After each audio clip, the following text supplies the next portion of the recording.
Hey Gators and sports fans, get all your Gator talk, news, analysis, and opinions on the Pod Up with Matthews in the Morning podcast.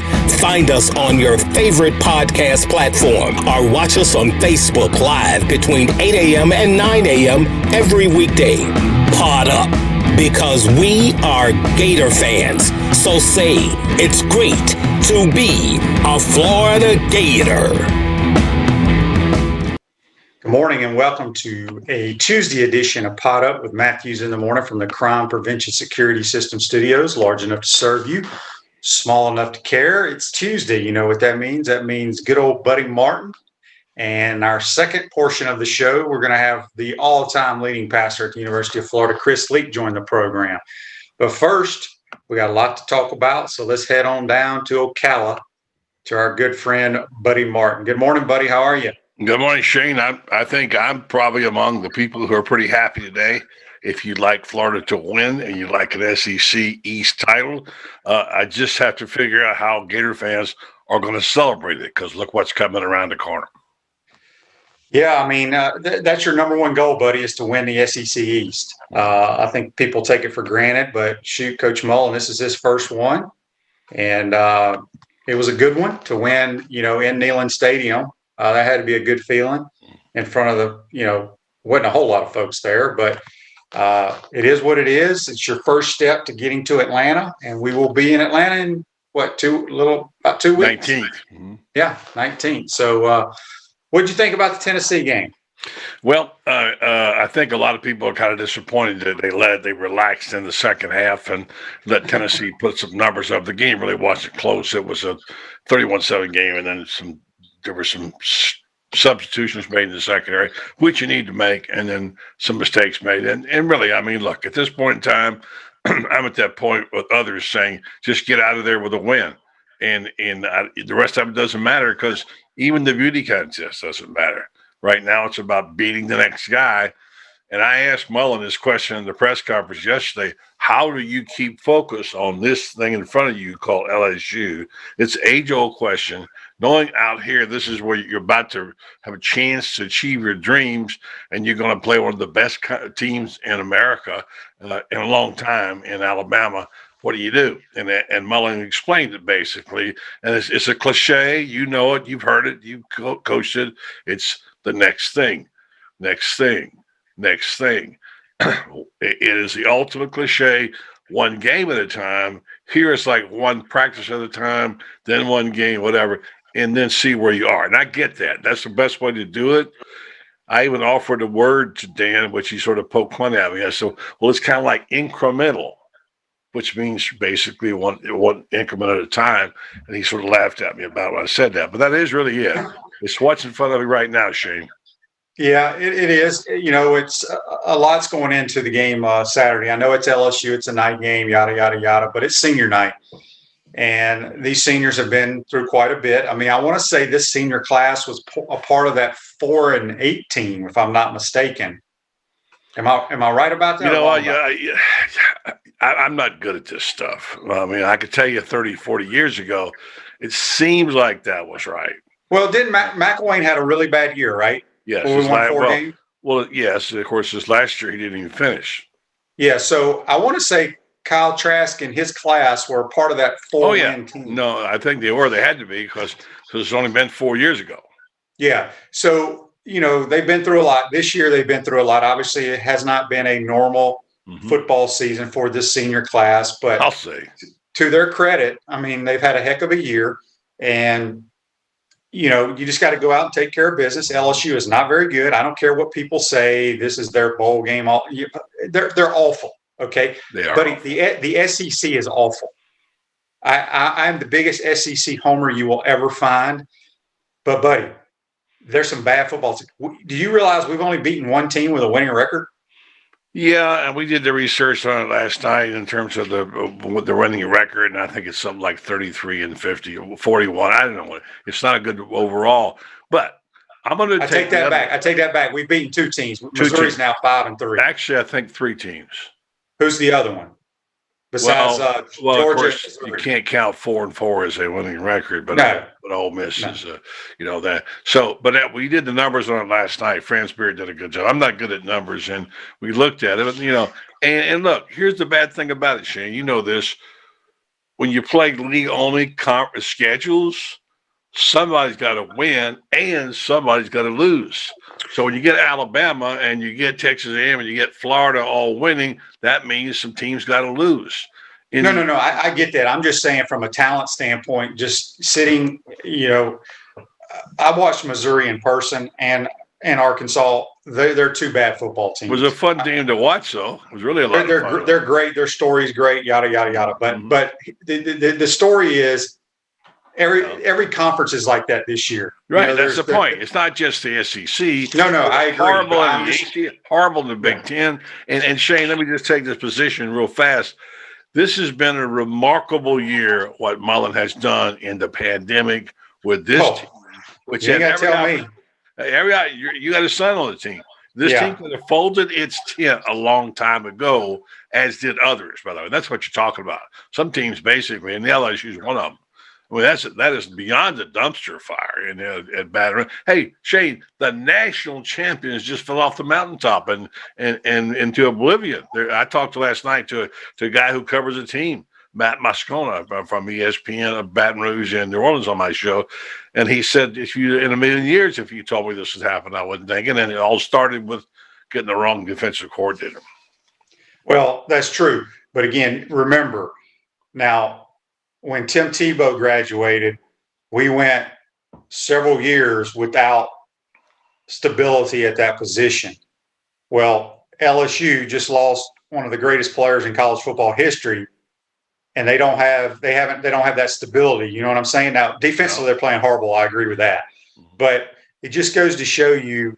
I've always said quarterback's the hardest position in all sports to play, no doubt. But you have zero chance of winning if you don't have a good guy at that position. Yeah, and you're right. If you look around college football, the teams that are going to be in the mix for the 14 playoff and winning championships all have good guys behind center. Yeah, and last night in my conversation with Terry Bradshaw coming up later in the week, by the way, the Steelers got knocked off, so Miami's safe for the undefeated team. But, a lot of happy people. And he said, show me a great coach and a great program, I'll show you a great quarterback. That's your point. You got to have a great quarterback. And that's one thing Spurrier always tried to do, was get a great quarterback. Yeah, and not only get a great quarterback, but know how to use him and how to coach him up. Mm-hmm. And I think that's what is overlooked around the country. You get all these people with these recruiting services about these 5 stars. How many 5 stars never pan out? Georgia just had one of their 5 stars leave the program. Oh, wait, you mean Newman didn't win the Heisman Trophy? What happened? I thought he was going to come in and win that Heisman. Oh, wait a minute. He didn't. Oh, he didn't make – that's right. He didn't. The guy from Wake Forest. I'm sorry. He didn't make the team. He quit. Oh, you're talking about Jamie Newman. I'm talking about the kid. I'm talking about the kid, DeJuan Mathis, who 2 years ago was the number 1 dual threat quarterback in America. Yeah. He can't play in the SEC. So, and whoever plays quarterback for us next year is going to have huge shoes to fill because you ain't going to see the same offense. But we'll worry about next year when next year comes around. Yeah. But back to Tennessee, I know people they want Florida to play the perfect game every game. It ain't going to happen. Tennessee, in my opinion, is not a very good football team. Quarterback, their offense is just beyond bad. But what was good about this game is we got Dan Mullen and the offensive staff got a picture of probably what Alabama's going to try to do to you defensively because Jeremy Pruitt, they run the same style defense as Alabama. Okay. On the other side is now Nick Saban and his staff have an idea of what Dan Mullen's going to try, where they're going to try to attack the open areas in that defense. So I thought that's the way I looked at this game. Interesting. We're not going to stop out. If anybody thinks we're going to stop Alabama, you're crazy. No. They have the most complete offense I've seen in college football, probably in my lifetime. Really? But they're going to have more than Nebraska in the Fiesta Bowl. Well, it's a different type of offense. I get you. You see what I'm saying? Yeah, Nebraska couldn't throw the ball deep. They didn't need to. Tommy Frazier. No. but they're going to have trouble stopping us too. So it's going to be interesting, and we're jumping ahead of ourselves here again. It's going to be interesting to see what defense can cause a stop and a punt. Honestly, when you think about it. Mm-hmm. Yeah, and I think the matchup is not good. I talked to, again, Matt Moscona is a very good football guy last night, and I said, look at the matchups. Harris, the running back, he's going to get his 100 more than likely. I mean, Devontae Smith looks like he's unstoppable. And they make Mac Jones look like he's unstoppable because Devontae Smith is so wide open, I can throw it to him. Well, now you got to take off your orange and blue hat and glasses there, buddy. We got guys running wide open too now. No, don't take them off and put them back on. I was taking them off when I said that. Yeah, well, I mean, you got a freak in, 84 obviously would be one and doesn't get the ball to him. I want to say, if I can, I'm going to get ahead, but I want to talk about Kadarius Toney and the emergence. This guy is a bona fide star. He has become such a effective force. We talked to Mullen about it. When you're ready, you tell me. Well, I was the first one, I think, back in August, buddy. I was not concerned about our receiving core, but I did say, Kadarius Toney, and I think a lot of people would agree with me. I don't want to say the most overhyped player we ever had here, but you kept hearing about it, and he would show flashes here and there. But this year's been phenomenal. He's become a real receiver. When we put him in the slot and isolate him like against us, and all he would do is go down there and run a little option route, give a little juke move, and then Kyle would hit him, like the 5 yards, and then boom, he's gone for about 25 or 30. I'm anxious to see if Alabama tries to do that when he's in the slot. So, but no, Kadarius Toney's had a phenomenal year, made plays. I think he's definitely helped his status at playing at the next level. We'll see how all that translates, but I don't really care what he does at the next level. All I care about is what he does when he's wearing that orange helmet. Yeah, but no, he's had a really good year. Yeah, I agree. I wanted to say that the very thing that you and others who are knowledgeable criticize Toney for is his inability to run good routes. And what was ironic was in the question yesterday when I asked Mullen to kind of explain why Kadarius is playing so well and what he's doing right. The thing he emphasized was his knowledge of what the play is and where to run, how to run the routes, and when to sit down and when to do what. And that's the part that I think you were complaining about, as were others, is that he just didn't seem to know what the play was about. That's the one thing that's become his strength this year, according to Dan Mullen. So I think that's a big deal. And as you know, when you got a guy like Pitts there, and they're going to try to take his away, well, Kadarius is going to get it. No, and he's still got a long ways to go in running routes. I think what they're utilizing his ability, stayed healthy as well. In the previous years, it's been jet sweeps, shallow crosses, wide receiver screens, but now he's getting more down the field, and they've done a great job with that. I got to do a Facebook Live question here, brought to you by Melton Law, the only official law firm partner of the Florida Gators. Coy asks, of all the NFL cities I lived in while playing, which one would you go back to and live in if I had to? Oh, geez. I played in a bunch of cold weather cities. You did. But I was 2 years in Charlotte with the Panthers. That would be the place I'd go, would be Charlotte, North Carolina. I'd tell you places you'd like to play. You'd like to play in Denver. It's kind of a college town with a pro football team. Well, they said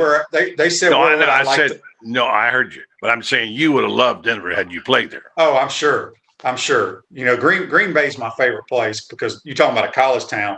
Yeah. That's like going to Stark and there'd be a football stadium in the middle of town. It was unbelievable. But yeah, buddy. So no, back to Pitts. These guys. I mean, Trask has a ton of weapons and they're all playing extremely well. The offense, you're going to sputter here and there. And I know Dan was upset during his press conference. He talked about how I think we got the ball in plus territory 3 times, didn't score any points. If you do that against Alabama, you have to score points then. But it's been a heck of a year, no question about it. It's been a fantastic year. And I thought about this as I was going over some of the some of the film, and I didn't watch the game film, but I talked to a guy who was breaking it down, who does it for a living, and we're talking about what was missed, and there were some plays that were open, and there were some touchdowns that were left out there, and including Trask, who missed a couple of receivers, didn't see him, whatever. But if you look at the totality of what is accomplished, now I sound like a sunshine pumper, but when you put all this out there, you think, okay, what were the goals? You start the season, and you and I talk about it every week. What's this team going to be like? You know, aside from Trask, his receivers, how good will they be? Is the offensive line going to be able to block it all? Is the running game even going to exist, etc.? And you say, then the big question is, can they beat Georgia? That was it. All about beating Georgia. All right, so they come out of the box, they trip up one, lose one out in College Station. They should not have lost, but anyway. And then they get to Georgia, and they win the game. All right, and now they get, all right, can they win the SEC East?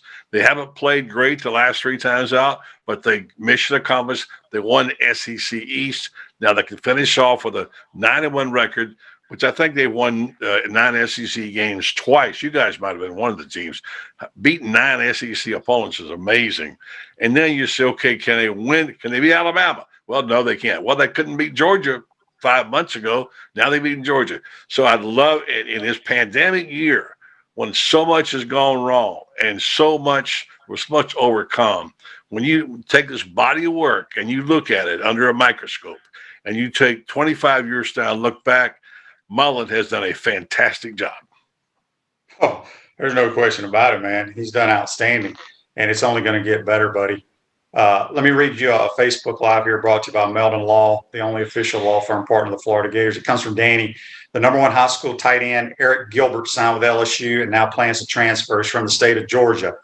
Right now, LSU's a dumpster fire, yet this Saturday, the Tigers will play their best game of the year. Coach O leaves a lot to be desired as a head coach. However, he's an outstanding motivator and recruiter, which tells me that his coordinators deserve most of the credit from last year's success. Go Gators. Thanks, Danny, for that.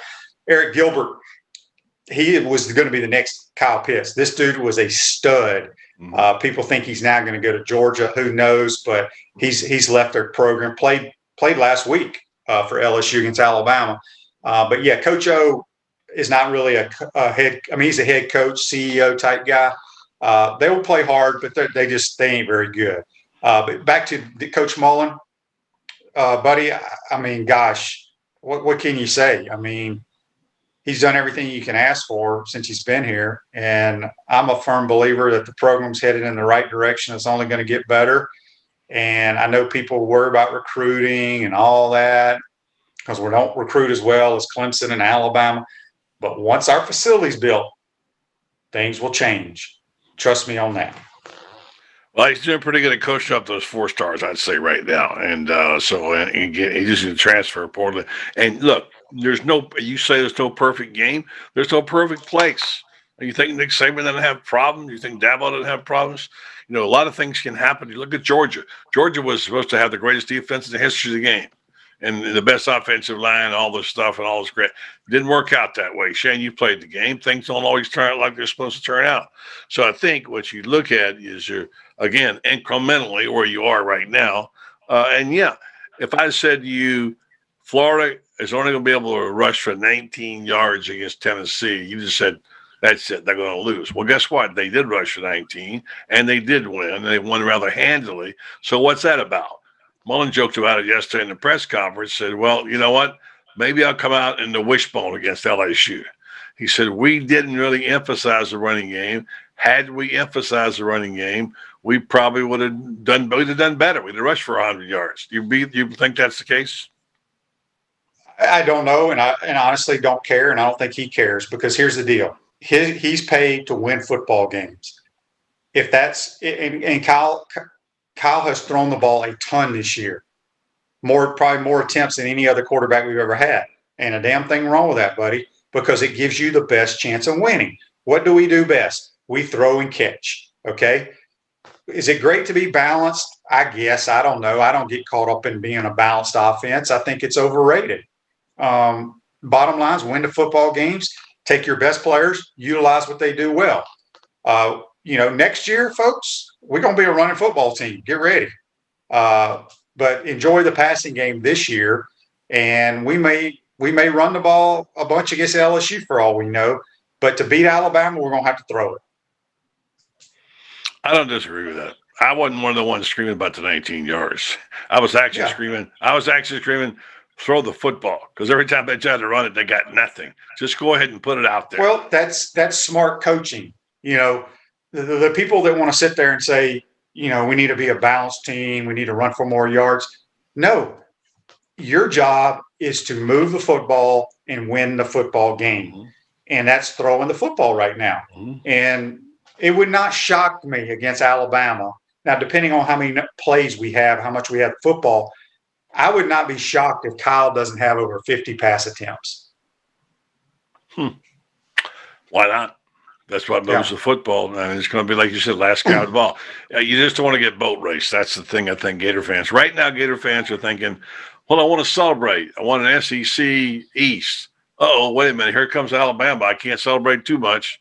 It's one of those cautious optimism things where you want to, but they don't really know how to celebrate because it's been a while, Well, I mean, you really don't celebrate the East. That's one of your goals as a football team and as a fan base, because that gets you to your ultimate goal to have a chance. I disagree with you.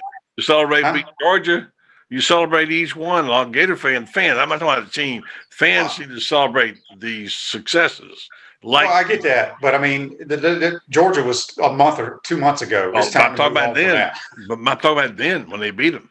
Yeah, well, it was a big win. It was a huge win for our program, no question. Refresh your vehicle and your brand with a vehicle wrap from Wrap Spot. December is your lucky month at Wrap Spot. Mention promo code Shane and receive 13% off your vehicle wrap. Speaking with Buddy Martin here from the Buddy Martin Show on the Titan MR Hotline. We'll be joined by Chris Leak here about 8:30. What else you got, buddy? Anything good? I thought we'd talk about whether or not I got Mike Bianchi on the show tonight, following you, and I've asked him about what the Heisman, how many Heisman voters are they? How does he select them? He's a state chairman. Who gets picked? Why? I've been voting there for a long time, but I just, he's got some national people who live in the state that he also follow under his domain, like Andrea Adelson and things like that. And I asked him about, did he think that, in his opinion, that one player playing on a team with two other stars that are worthy candidates, like, let's take Jones, Smith, and Harris, does it take away from the other one? I mean, if you're going to talk about voting and getting votes, especially if you're an Alabama follower, how much do Smith and Harris actually take away from Jones? I don't know. He didn't seem to think it was a factor. And it's the same thing with Florida, Pitts and Trask. Some people would argue that the best player on the football team is Pitts. And I can't argue that, but the guy who is worthy of the Heisman is Trask. It's kind of a quarterback award, as you know. Yeah. And so that was the question. So I don't know. It's not a big deal, but it's a small thing. In a close race like this, you never know how much. And here's the thing, Shane. People say, well, all Trask has got to do is go out and beat Alabama to win it. Yeah, okay. Like I told Bianchi, all he's got to do is go out and bench press 800 pounds, he'll win a Pulitzer. It's not exactly easy to do that, So it's kind of unfair in that regards. It is not a postseason award. I disagree with Urban, who said that on his shows over the weekend. They should wait till the end of the year, till the games are over. No, it's not an MVP. It's the best body of work, and it's been a regular season award, and I like it that way, in my opinion. Yeah, I mean, the three best players in America, in my opinion, are Pitts, Devontae Smith, and Ainias Smith from Texas A&M. I think he's a phenomenal player. I think he's a true freshman, plays running back and wide receiver for them. We got a Facebook Live from Trey, brought to you by Metal Law. Yesterday, he says Mike Bianchi was saying he thinks the Jaguars will come after Coach Mullen. You heard anything about that, buddy? No, but I've got to tell you, they haven't got it right yet, so I don't know. I would say there's going to be a lot of people who are looking at Dan Mullen, and why wouldn't he keep his eyes open? I think Mullen sees his mission right now. I see, Coach Spurrier will tell you, and I know he has, that don't ever take a job for money, because that's what he did with the Redskins, and he really regrets having done that. He'll also say, I should never have left Florida. Now, it doesn't mean people shouldn't leave Florida. I think it was right for Urban to go when he went. So I think Mullen will get offers. If you don't have a coach getting looks and offers, you got the wrong coach. You want your coach to be, sought after by other people. So I don't worry about him going to the. Why would you go to the Jaguars and go somewhere where they got a team? I don't know. They got a lot of draft.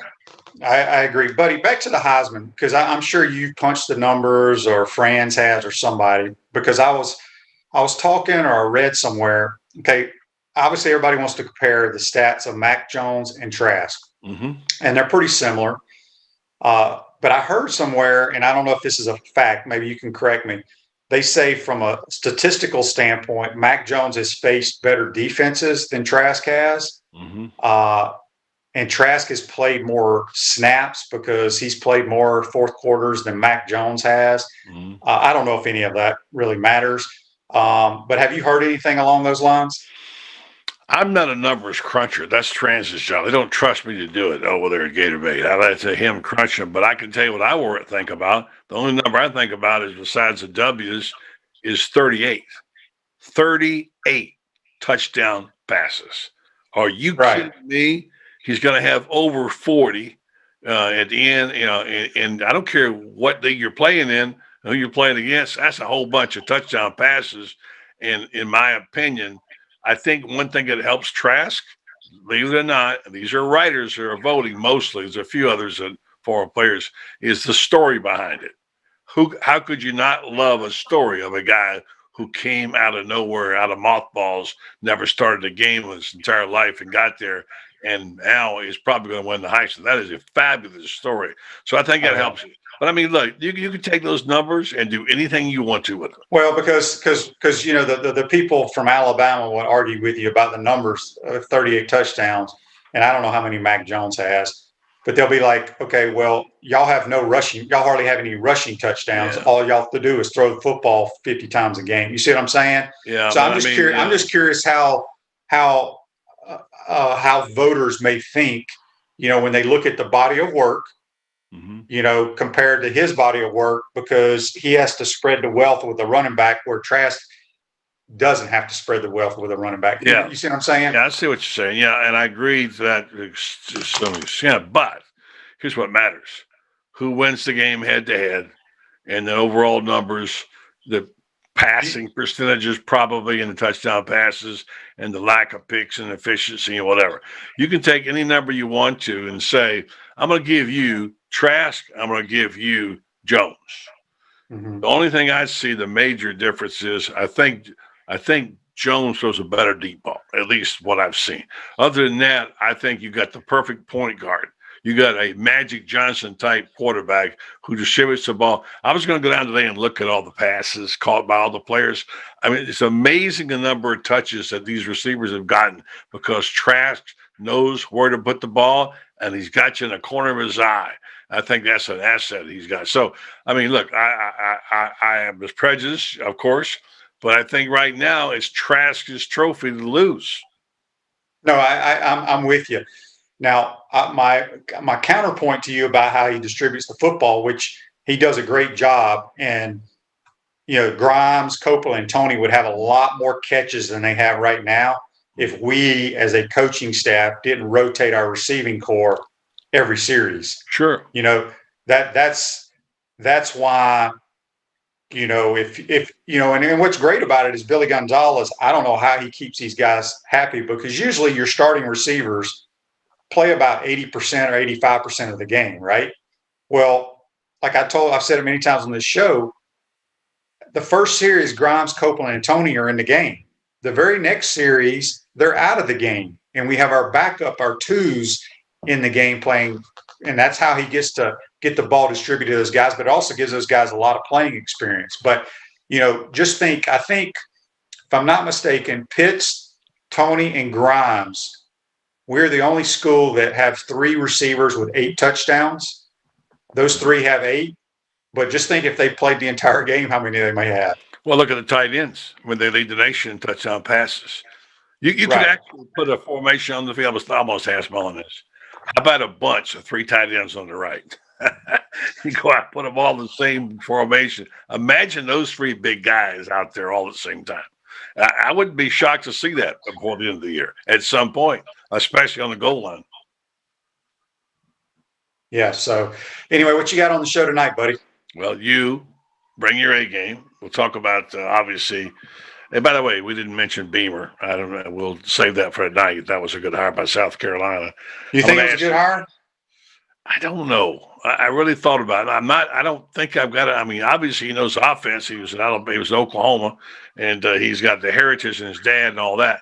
But on the other hand, who are you going to get at South Carolina? It's not a great job. Coach Spurrier made it a great job. And it's now, not at all. not at all. And when they're not Alabama up there in Columbia. And they had a great run with the HBC for 3 years, won 11 games 3 times. That day is ended. It's over. South Carolina is a 500 team. Don't forget one thing. When Coach Spurrier went to Columbia, overall their program, they had a losing record. Losing, okay? That's the whole body of work. So it's a tough deal. I want to talk tonight with you about how many – it used to be All-Americans – how many legitimate All-Americans are there on this Florida team? I want you to think about it tonight. We'll talk about that. We know about obviously. And then we'll just talk a little ball, talking about the fact that did you ever think you'd see a tight end in the Biletnikoff semifinals? No, but correct me if I'm wrong, and I may have read this or dreamed it or whatever. Didn't Kyle Pitts 2 years ago line up and play as a wide receiver? He started his first year as a wide receiver. Yeah. So, no, he's very deserving of it. No question about it. All right, buddy.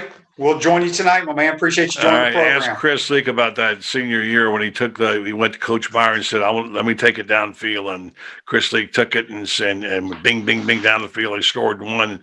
That's the day that Coach Meyer says that Chris Leak stepped up and grew up as a quarterback. He took charge. All right, buddy. Have a good day, my man. Thank you, Shane. At Center State Bank, we put business first. We're the largest community bank in the state of Florida and understand that small businesses need a community business partner that they can rely on. Center State has 5 convenient Alachua County locations to serve you better. Center State Bank, member FDIC. Going to take our first time out of the program. When we come back, we'll be joined by the all-time leading pastor here at the University of Florida, Chris Leak. You're watching and listening to Pot Up with Matthews in the Morning. This is Shane Matthews. Thank you for listening to Pot Up with Matthews in the Morning. You can also check me out on Inside the Huddle with Steve Russell and the head ball coach, Steve Spurrier. Tune in every Tuesday during football season on WRUF 98.1 FM, 8:50 a.m. at 10 o'clock in the morning, or find us on your favorite podcast platform. We want to take this moment to thank all our sponsors who keep the show going and pay the bills. Our Gridiron sponsors are Crime Prevention Security Systems, large enough to serve you, small enough to care. Titan MRI, Gainesville's only locally owned and operated MRI facility. Meldon Law, where you matter most. Peachland Dental, Gator Nation's first choice for dentistry in Port Charlotte. Comfort Temp, comfort is our business, peace of mind is our promise.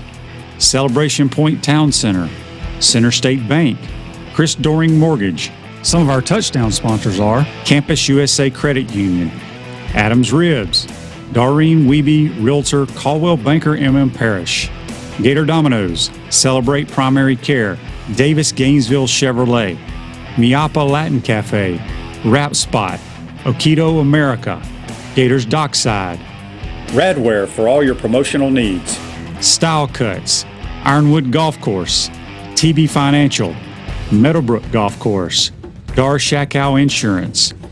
If you are interested in promoting your business on the show, you can visit our website, potupwithshane.com, and click the Advertise button or call Freddie at 352-284-3733.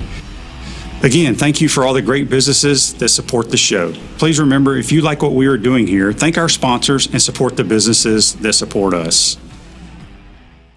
Welcome back to a Tuesday edition of Pot Up with Matthews in the Morning from the Crime Prevention Security System Studios, large enough to serve you, small enough to care. Celebration Points, where the Gators go to celebrate, with premium brands like Bass Pro Shop, Palmetto Moon, Medici's, Nike, The Keys Grill and Piano Bar, opening soon Dave & Buster's, and coming spring of 2021, the HBC's new restaurant, Spurrier's Gridiron Grill and Visor's Rooftop Bar. We will see you at Celebration Point, where the Gators come to celebrate. We're going to go back to the Titan Mar Hotline, and we're joined by Florida's all-time leading passer, national championship quarterback, Chris Leak. Good morning, Chris. How are you, my man?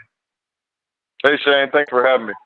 Absolutely. Well, Gators sitting at 8-1, have a chance to go 9-1 in a crazy year. Just give me your overall thoughts of how the season has gone in your mind as of now. Well, you don't have to look farther than the quarterback position and what they've been able to do offensively since week one. And, when you have a quarterback that's that efficient in Kyle Trask with, 71% completion ratio and having the numbers he has and how close he is to being obviously the Heisman favorite. And it tells you a lot about what your team identity is. And Florida, I think one of the great things that Florida has done is that they haven't ran away from that. They have really, made their team identity. Look, we have a great quarterback. We have great weapons around him and Kyle Pitts and the other receivers. And that's who they are week after week. And you find that hard for a lot of coaches to try to be, whether they try to be balanced or to actually go out there to just be who they are. And I think that's one thing that Florida has done so well is they are the same team, especially offensively, every week in and week out. And we all know that our hopes and dreams as Gator Nation is going to be behind the arm of Kyle Trask. So as a quarterback, it's very exciting to have that, going in games as a Gator. So you got to play for Dan Mullen. You win the national title in 2006. Would Chris Leak like to be playing for Dan Mullen now after he's been a head coach for about 12 years? I mean, think about how many pass attempts compared to when you got to play. And I know Tebow had to come in here and there. But, man, I mean, Kyle's throwing it, probably averaging about 45 pass attempts a game, and they're throwing it all over the ballpark. Did you ever imagine Dan getting to an offense like this? Seeing how Dan has evolved, especially during his time at Mississippi State, yeah, I mean, this would be a very fun offense for any quarterback. The fact that we at the time in 2006 we huddled, and now they're no huddle. Just makes give you many more opportunities to throw the ball and to attack the defense that has to be pretty vanilla because of the speed of the pace that you're going at and the tempo that you're going at offensively. And obviously having all those weapons is also makes you a very dangerous opponent to go against week in and week out. So yeah, I'll tell you what, it'll been very exciting to play in that offense. And it's really fun to see how much Dan has evolved the offense over his time. It's really you can tell the guys are having fun every week. Yeah. And Chris, you ran the ball a little bit here and there. They didn't ask you to do it. And then, that's what they did once you left with Tebow. And then, Dak was a runner, and so was Nick Fitzgerald. Do you think, because you work with high school kids and you're around high school coaches a lot, do you think Dan may change his philosophy in recruiting a quarterback now? Because, usually he goes after the dual threat, the quote, dual threat guy, and not so much of a pocket passer. Well, with the success Kyle's had, and let's be honest, Kyle ain't a runner. He'll run every now and then, but he's not a runner. Do you think he changes his recruiting process now and maybe go after some pocket passers? Maybe. To me, you always have to look at your strengths, the strengths and weaknesses of your quarterback. And I think it's obvious this year that the Florida offense is geared around Kyle Trask's strengths. And we have done that. Not that he can't run, just like myself. Not that we couldn't run.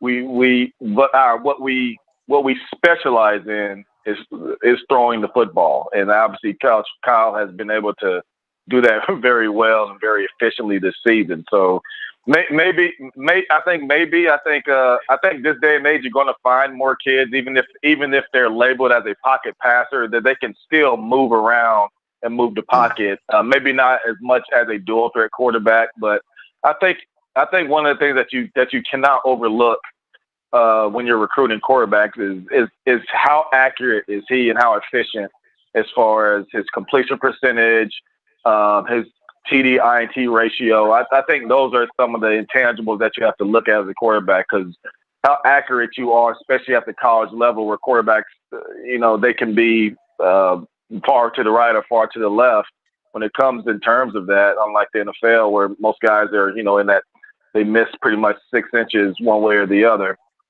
I think you have to look at that, because I think being an accurate quarterback is what separates the good from the great. Yeah. At Chris Doering Mortgage, they do mortgage lending right, helping home buyers throughout Gainesville and North Central Florida. Call Chris Doering Mortgage today, 352-244-0840. We're speaking with Chris Leak here on the Titan Tomorrow Hotline. Chris, you were coached by Dan Mullen. I've never been in a meeting with Dan, but I've talked ball with him. The thing to me, just watching it in the stands or on TV, and I want you to speak to this, I feel like he and Brian Johnson do such a great job. Playing quarterback is all, decision-making is crucial. And that pre-snap read, kind of eliminating one side of the field or eliminating some aspect of the play, knowing that once that ball snapped, this is where I'm going. I feel like they do a tremendous job with their formations, motions of helping Kyle kind of diagnose what's going on so he can make a split decision and know where to go with the ball.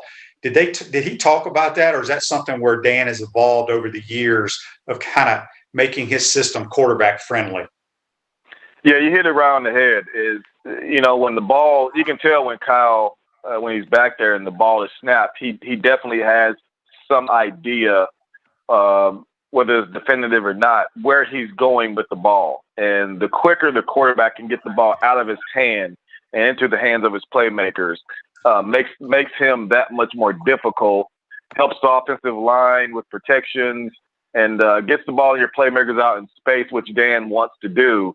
Because even during our time back in 05 and 06, that's what we wanted to do. We wanted to get the ball in space to our playmakers, and you see that using formation, using motion more now, probably more than they did back in 05 and 06 is being able to have those weapons to where you can move guys around and keep the defense off balance of where your playmakers are. So that definitely has been something that has evolved, and you see the blueprint for it with a guy like Kyle Pitts, who's very hard to cover, especially being at tight end. You can put him in the wing, you can put him in the slot, you can put him outside.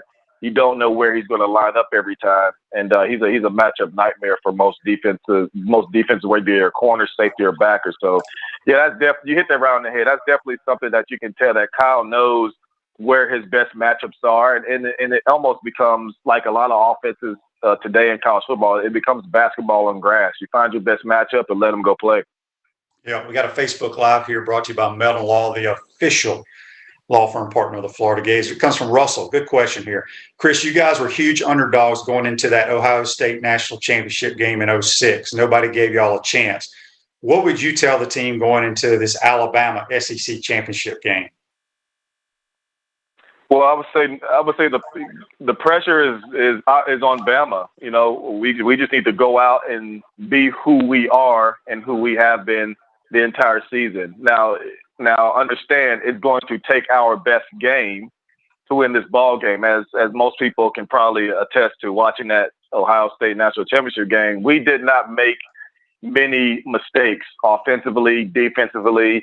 I think we made one mistake on special teams, and that was the first play of the game.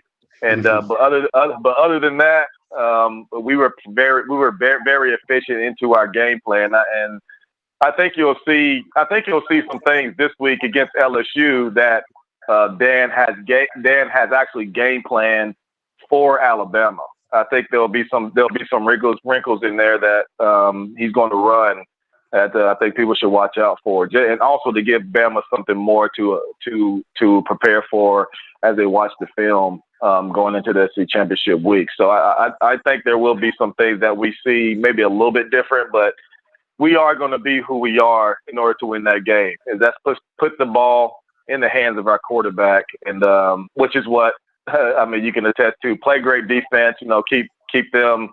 Try to contain them as much as we can with Mac Jones having his great season.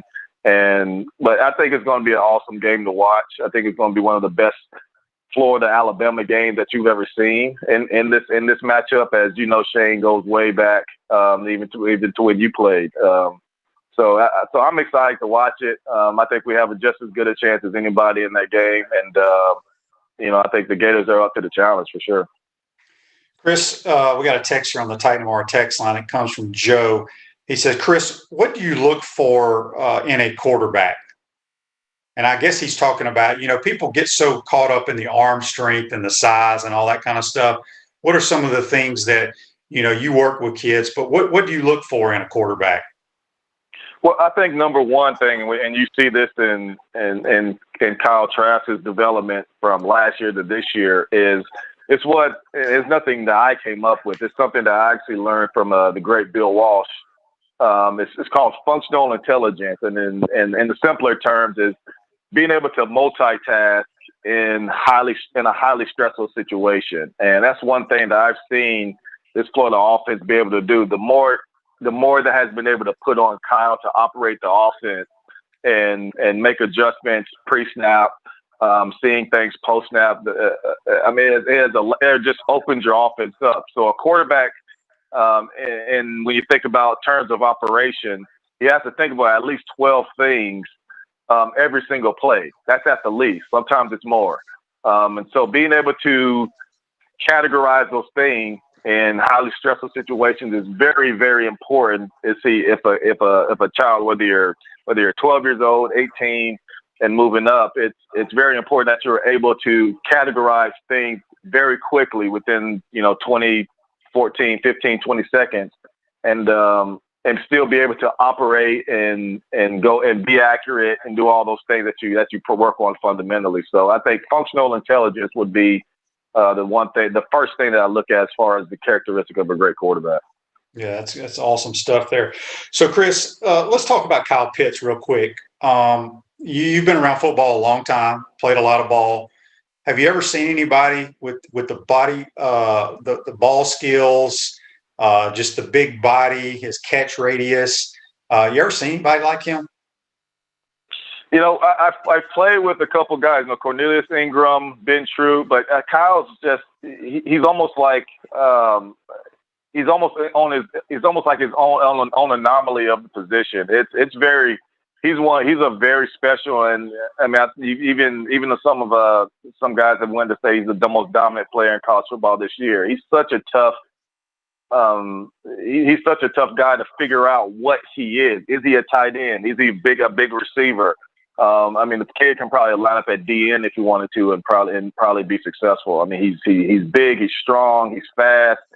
Those tight ends just don't come along as much as he do. They're a dime a dozen, and we don't see him very often. And I think one thing that makes him special is his ability to catch the ball in traffic. He has unbelievable hands, which gives the quarterback like Kyle Trask a lot of confidence throwing to him. Because tight ends, whether you're in between backers or in between backers and safeties, or in front of backers, or even if you get behind the safety down the seam, it's he's always a valuable throw. So I think that a lot what you're going to see with Bama's defense, which Nick Saban does, much like you will see a Bill Belichick offense for the New England Patriots, is that they're going to try to take away Kyle Pitts and then make the rest of Florida's weapons try to win this ball game. And so I think you'll see a lot of that and a lot of pressure, coming from the defense. But as we know, the more you bring pressure, the more the chance that we have of getting Kyle Pitts the ball down the field. And, when the ball's in his hands, he's very dynamic with it as well. So he's a special talent, man. I know just watching him, I would have loved to play with him, as I know you would have too, Shane. Yeah, no doubt about it. Chris, last thing for you. I don't know if you know Brian Johnson at all, or if you met with him or whatever, but he interviewed for the South Carolina job. Obviously didn't get it, but he's a guy that probably will be a head coach one day.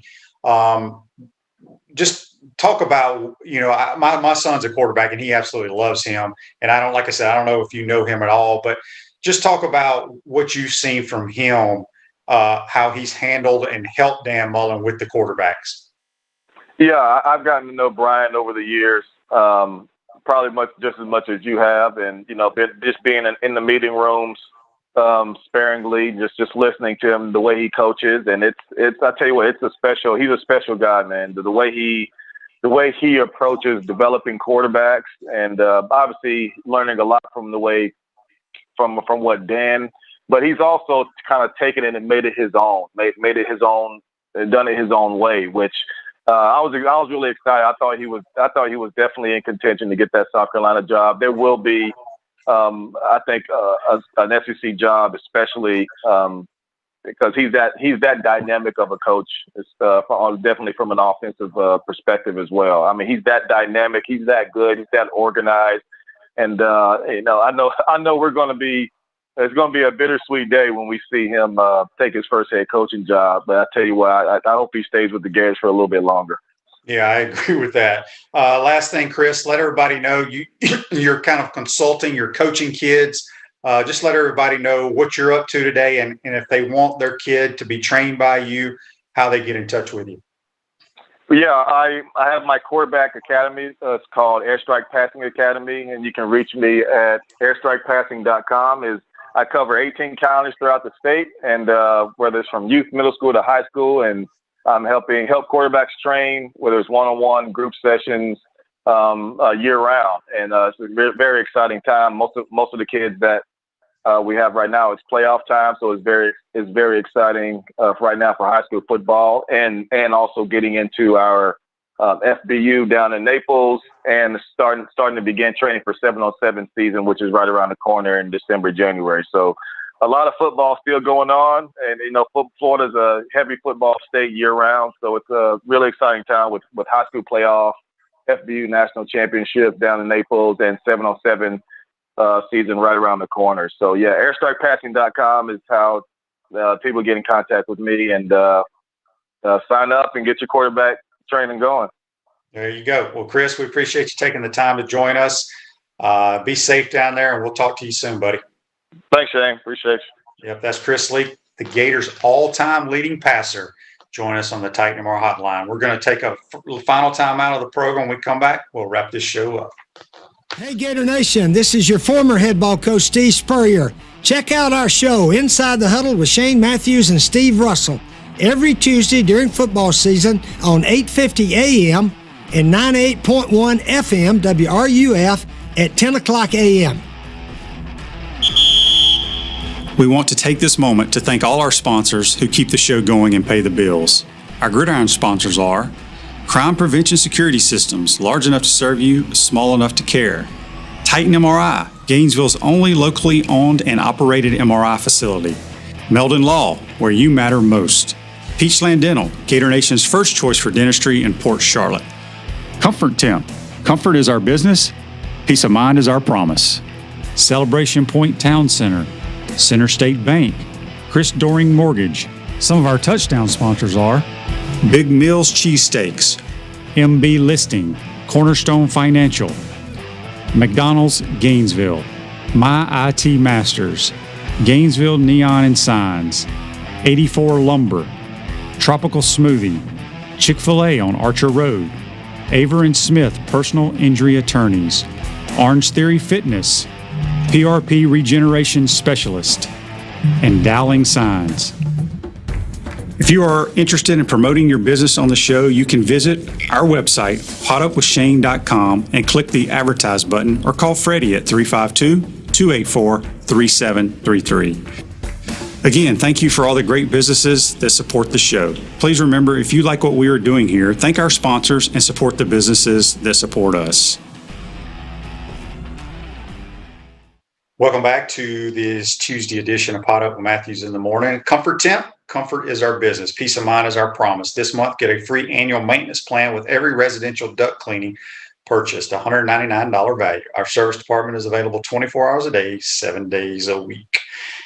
This day in sports, back in 2007, on this day, the 73rd Heisman Trophy Award went to Timmy Tebow, Florida Gator quarterback. That's brought to you, Comfort Temp.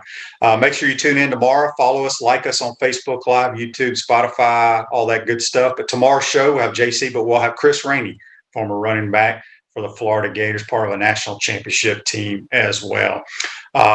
This show's a wrap, brought to you by Wrap Spot. Be safe out there, folks. See you tomorrow.